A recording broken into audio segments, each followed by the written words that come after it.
그 제목이 빠진 게 지금 11cm 위에 남자를 뺀 거는 그건 아마 마케팅에서 뺀 걸 거예요. 맞아, 저희가 그 스포일러를 최대한 감추려고. 그러니까 지금 한 이번 주 초부터 아마 그 스포일러가 이렇게 열린 건데 그 전까지는 가리느라고 그 부재가 있으면 많은 분들이 눈치를 채는 것 같아서 최대한 아마 그래서 가린 것 같아요. 네, 근데 제가 드릴 질문은 그게 아니고 그 하이힐 죄송합니다. 아니 손호주 부인의 사랑이라는 게 상당히 제목이 웃기잖아요. 그래서 저도 엄청나게 기대했었거든요. 지금도 당연히 기대작이 나왔고요. 그래서 나왔는데 실제 이제 성소수자 여러분들을 많이 취재를 해가지고 원래 썼던 손호주 부인의 사랑이 취재 이후에 약간 이렇게 동성애 그 플래시백 과거 장면들이 이제 들어가고 했던 것들이거든요. 그래서 좀 더 현실화된 캐릭터를 이제 살리는 거였죠. 그래서 그런 성소수자들을 취재해가지고 집어넣은 부분이 그런 플래시백 외에도 요소에서 어떻게 좀 녹아들었는지 이게 지금 제 질문이에요. 네, 일단 제목 얘기를 드리면 저는 진짜로 그렇게 제목을 졌었어요.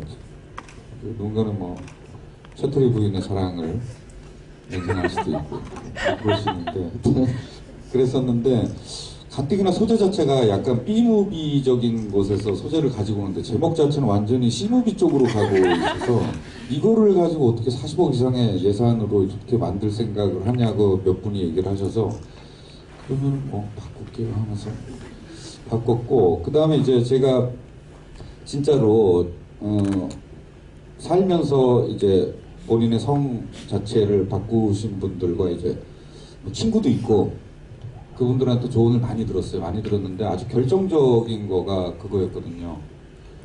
저는 그냥 내 안에 여자가 있으면은 내 안에 있는 여성성에 대한 어떤 거가 그냥 쉽게 나타나는 그냥 행위나 아니면 어떤 것들 뭐 이런 수준이 아니고 삶에 너무 장애가 되는 수준이고 고통이라서 여자가 될 수도 있을 것 같다라는 생각을 했고 그 친구들도 그럴 거라고 생각을 했거든요. 근데 제 거 초고를 딱 보더니만 그 얘기를 해줬습니다. 죄송한데 내가 그 친구들 얘기를 하면 나도 모르게 목소리가 자꾸 이렇게 되는데 감독님 이런 거는 없어. 우리들 대부분은 내가 여자가 가지고 있고 내가 여자가 되겠구나를 시작할 때 다 동성애에서 시작합니다. 동네 형이 갑자기 너무 좋은 거예요. 동네 형이 야 승원아 야 축가로 가자라고 딱 하는 순간 그의 손이 딱 다음에 막 떨리기 시작하고 어릴 때 그 동성애에서 다 시작을 한대요. 거기서 자기의 여성을 발견한대요. 그리고 그에게 더 사랑받고 싶고 그가 날 좋아해줬으면 하는 것 때문에 그의 대상 자체가 되고 싶어서 움직이기 시작한다고 그러더라고요. 근데 그게 98%가 그렇대요. 근데 내가 그들의 얘기를 하는데 너무 근원적으로 명백한 거를 무시한 채로 하는 거가 제가 불편해가지고 아 그래? 그러면 그렇게 이야기를 풀어야겠구나라고 해서 바꿨는데 결과를 보면은 너무 그게 있기 때문에 윤직이라는 사람이 성인이 된 윤직이 막 움직이는 거가 관객들의 마음에서 그다지 말도 안 돼. 뭐 이런 소리는 그래도 좀 안 듣는 게 아니고 너무 중요한 부분이 아닌가로 너무 고맙게 생각하고 있습니다. 차승원 씨가 이제 직접 그런 연기를 하셔야 되는데 이제 여러분들도 아시겠지만 융이 한 얘기인데 남자한테 있는 여성성을 아니마라 그러고 여자분들한테 있는 거를 아니무스라고 하는데 차승원 씨가 자기 안에 있는 원형적인 생성인 아니마를 어떻게든 끄집어내야 되는데 그 선을 어디서 유지를 할지 그러면 장진 감독님께서 예를 들었던 그 목소리 톤으로 갈 건지 아니면 차승원 씨 본래 이 수준에서 어느 정도까지 더 말투, 뭐 손짓, 눈빛 이렇게 하는 그 선이 상당히 좀 두 분께서 고민을 많이 하셨을 것 같다는 생각이 들더라고요. 이런 소재 아까 얘기했지만 이런 소재의 어떤 B무비 영화에서는 그 어떤 대부분이 좀 이렇게 과장되고 희화화되고 뭐 이런 게 굉장히 많잖아요, 사실은. 그게 가장 조심스러웠어요. 네, 그게 가장 조심스러웠었고 될 수 있으면 그런 거를 표현 안 하려고 그랬었고 그래서 이제 제가 도대체 뭐 그런 뭐 여성적인 어떤 게 있겠죠 저한테. 그래서 그냥 그걸 뭘 어떻게 이렇게 내비게이션처럼 딱 뭐 목적지를 해서 찾아갔던 건 아닌 것 같고 그냥 어떻게 이렇게 뭐 하다 보니 그렇게 된 것 같고 중간중간에 뭐 얘기하면서 뭐 사실은 뭐 엘리베이터 씬 우리가 처음 여장한 게 그거죠. 그거 엘리베이터 씬 할 때도 그렇고 제 스스로는 좀 제가 좀 견뎌보자는 거였거든요. 견뎌보자. 뭐 그런 마음에서 뭐 연기를 했었던 게 아닐까. 그래서 모르겠어요. 잘. 여러분 여성분들은 어떠셨나요? 여장 하셨던 모습이?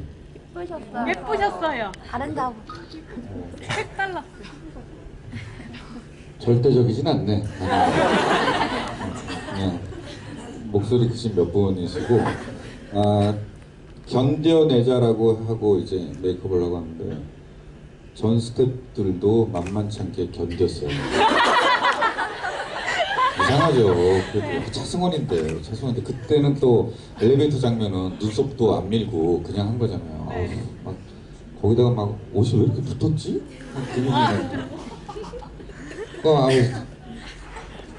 되게 좀 그랬어요. 그랬는데 여하튼 카메라 앞에 쓰니까 다르더라고요.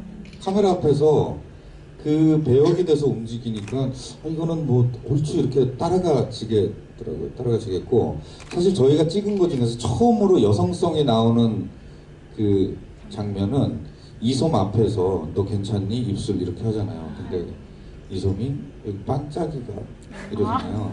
그랬을 적에 그 반짝이를 떼어내는 이 손이 있죠. 네. 그 손에 대해서 서로가 얘기를 하면서 남자 같은 경우에는 그냥 이러겠는데 여자는 조금 틀릴 것 같아 그래서 이렇게 하지 않을까? 라는 이런 거는 현장에서 만약에 여성이 있다면 그 부분에서 이렇게 하지 않을까? 아마 처음으로 여성성에 대해서 이렇게 했었던 게 기억도 안 나죠? 그 이제 마지막으로 감독님과 그 차승원 씨에게 질문하고 마이크를 객석 여러분에게 전해드리도록 하겠습니다. 이 영화 초반부는 많이 웃으셨죠? 네. 장진 감독님 특유의 코미디가 잘 녹아 있는데요. 시나리오 쓰실 때 이 코미디를 누아르와 어느 선에서 좀 적정하게 맞출 것인가에 대한 고민을 상당히 많이 하셨을 것 같더라고요. 이제 교회에서 이제 해병대 몇 기나 필승 이렇게 하는 것도 있고 오정세 씨가 차승원 씨 집에 가가지고 혼자서 우산 들고 그건 뭐 그분의 완전 애드립이라고 하더라고요. 우와. 근데 하여튼 그런 식의 그 감독 본인도 생각하지 못했던 배우들 애드립도 교육을 해야 되고 많이 이제 고민을 많이 하셨을 것 같더라고요. 그래서 어떻게 좀 조화를 시키려고 하셨는지. 이게 사실은 그 최종 편집을 하는 순간까지도 고민이었죠. 왜냐면 뭐가 됐건. 근데 또 코미디라는 거는 예측이 다 맞을 수가 없거든요. 적어도 우리가 코미디라고 하는 거는 객석에서 코미디가 들키는 순간에 이거는 저 웃기려고 지금 하는 장면이구나가 들키는 순간에 객석에서 거진 웃는 확률이 80% 이상 90% 정도는 육박을 해야지 실패하지 않는 코미디인데 예를 들어서 한 70, 60% 이하로 떨어져 버리면 작품을 아무리 가져가다가 한순간에 싸해지고 작품에 대한 믿음이 확 떨어지게 되거든요. 코미디 그래서 어렵고 위험한데 끝까지 되게 고민을 했었던 것 같아요. 근데 코미디를 안 하면 안전해요. 코미디를 안 하면 안전하게 가거든요, 이야기는. 근데 굳이 이 장면을 넣고 여기서 웃음을 유발하는 편집을 하고 뭐 이러는 거가 어쩔 수 없는 개인의 기호적인 기질도 있고 근데 그럼에도 불구하고 중후반을 가는 데는 도저히 못 넣겠더라고요. 그 원톱 드라마인데 그 원톱 주인공이 너무나도 극단적인 감정을 향해서 가는데 거기서 아무리 요즘 관객분들이 그렇게 막 좀 즐거운 장면을 좋아하신다고 그래도 거기서 섞었을 적에 그 감정이 너무 다치는 게 많아서 근데 지금도 되게 절약하면서 는 거거든요. 그리고 그렇게 막 관객 반응이 막 그렇게 코미디에서 능동적으로 그렇게 잘 웃어주실지 오늘은 뭐 어떠셨는지 모르겠는데 어저께 저도 배급 시사가 되게 딱딱하거든요.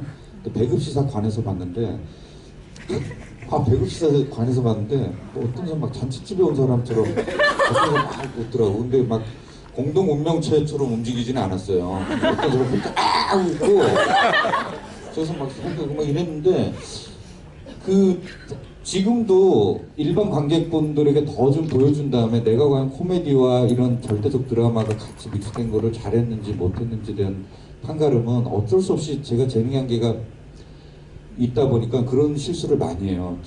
계속 아마 이번 작품에서도 적성선에서는 또 뭔가 배우고 실수할 텐데 근데 어쩔 수가 없습니다. 개인적인 기질이 이 상황에서 좀 웃어도 되는 거 아니야? 이런 생각 때문에 가기 때문에 코미디를 쉽게 이렇게 버리지 못한 것 같아요. 네, 알겠습니다. 제가 차승원 씨 인터뷰를 그전에 한 5번인가 6번 했고요. 그때 제가 인상적인 어떤 기억에 남는 답변 중에 하나가 차승원은 본인에 대해서 10글자로 요약해달라고 얘기했더니 아무런 고민도 안 하고 차승원은 공격적이다. 이렇게 바로 대부분의 배우에게 질문하면은 대답 못하는 배우들이 대부분이고 어떻게 10글자로 날 표현해 이러지만 즉석에서 바로 난 공격적이다. 단 수동적이지 않은 선에서 이렇게 설명을 하시더라고요. 장진 감독님도 아들 끝나고 나서 인터뷰한 거 찾아보니까 차승원은 자기 캐릭터 역할에 대해서 상당히 공격적이다라는 말씀을 하셨어요. 차승원 씨 자기 어떤 배역에 대한 이런 공격적인 성향들이 커리어를 쌓아 나가면서 좀 더 어떻게 더 강화되는 건가요? 좀 어떠신지 그런 몰입도 그래서 그게 배우들마다 다 각자의 이제 연기 스타일들이 있잖아요. 뭐라 그럴까. 하여튼 어떻게 됐건 저는 굉장히 기술적인 연기에 굉장히 치중했던 배우였지 않았나 이런 생각이 들고 근데 나이가 이제 마흔 중반을 통과하고 있으니까 이 영화를 선택하게 된 것도 아마 그런 이유 중에 하나인 것 같아요. 이 영화는 그렇게 기술적인 연기가 필요 없었던 영화였거든요. 이 얘기는 뭐냐면 그냥 그래서 제가 이 영화를 잘 모르겠다.